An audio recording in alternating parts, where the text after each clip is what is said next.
Hello, everybody, and welcome back to Odin's Movie Blog. I am the critic who is a cynic. Hope you're doing well. And today, I want to give a huge shout out first before I start the article to Sticky V at Sticky Vinger over on Twitter for literally just sending me this story about 9 minutes ago. So thank you very much for this. And this is something that I have said is likely going to be the situation, is likely going to be the move that Disney makes to try and push Avengers Endgame over the top, over to finally take over Avatar's record-breaking number of $2.8 billion at the box office, and this is seemingly at least the first step of what they're trying to do. So as it says here, Avengers Endgame returning to theaters next week with new post-credits scene. Now, of course, some people might say, oh, why does this really matter? Is this really going to push a lot of people? Well, it may not push, the opening weekend levels or even second week or third week levels, but it is going to be enough for those really hardcore MCU fans or even hardcore normie fans to say, oh, new footage that I've never seen before, I kind of want to go see that, and I already liked Endgame in the first place, and so I might as well go see it again to support it, and etc. So this is exactly what I was talking about, guys. A lot of people were saying, oh, no, don't worry, Avengers is not ever going to pass up Avatar, and I've been saying, hey, look,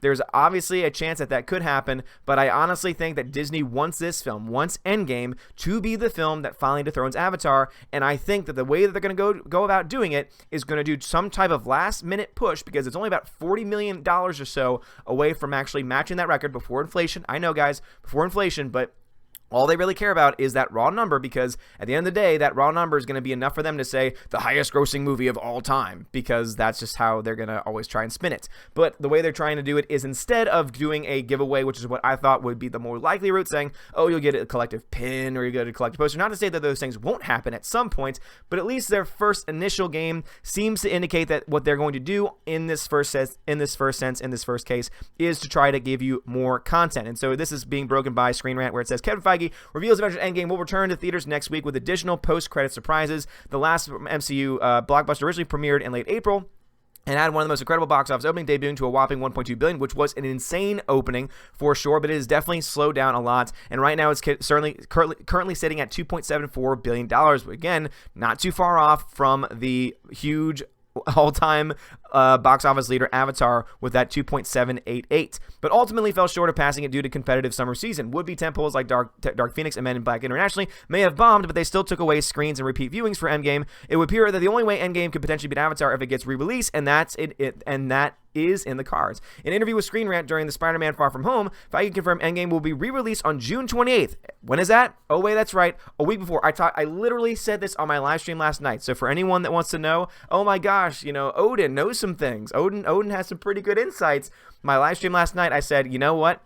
Because I was looking ahead to the summer schedule, and there is a break week where really nothing that big is coming out before the weekend before Spider-Man Far From Home, and as I said, that would be the perfect week for them to do some type of re-release, and it looks like that is exactly what they're doing. An extended cut of the 3-hour epic will have extra surprises for people to stick around. Not an extended cut, but there will be a version going into theaters with a bit of a marketing push, with a few things at the end of the movie. If you stay and watch the movie after the credits, there'll be a deleted scene, a little tribute, and a few surprises, which will be next weekend. This is a developing story, so obviously there's going to be more information that's going to be released as time goes on, so get ready for more promos, get ready for more trailers, get ready for more information, because as I said, guys, this movie is not done. It only needs to make $40 million, which in the grand scheme of things for Disney is chump change at this point, and so the way they're going to go about it, at least at first, is to do a re-release the weekend before, or at least a couple weekends before Spider-Man Far From Home comes out, during a dead weekend when it's going to be able to actually really take advantage of it, and it looks like that's indeed going to be the way that they go about trying to push this film over the edge. So guys, what are y'all's thoughts? Do you think that adding on these extra post-credit scene stuff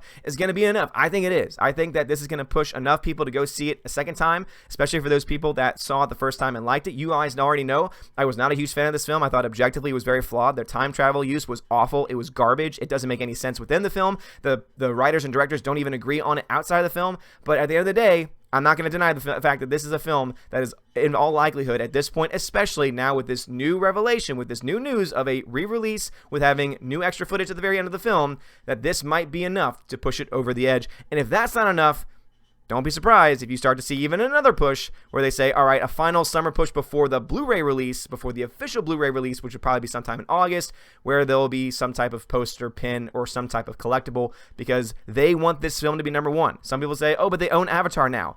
Here's the thing. They did not own Avatar when it broke a record, though. They do own Avengers, and they have owned the MCU almost from the very beginning. Again, for the vast majority of the MCU's entire history, They have owned these characters. And so for them to be able to put this feather in their cap and say, we have the highest grossing film of all time, you know that Disney, as maniacal as they are, as egotistical as they are, they want that feather in their cap, and so they're going to do everything and everything to push this film as much as possible. So get ready for it, folks. I've called for it, for a while now. I literally called for it last night, saying it's going to get a re-release probably sometime during the next few weeks because of this dead period that we're going to have at the box office, and boom.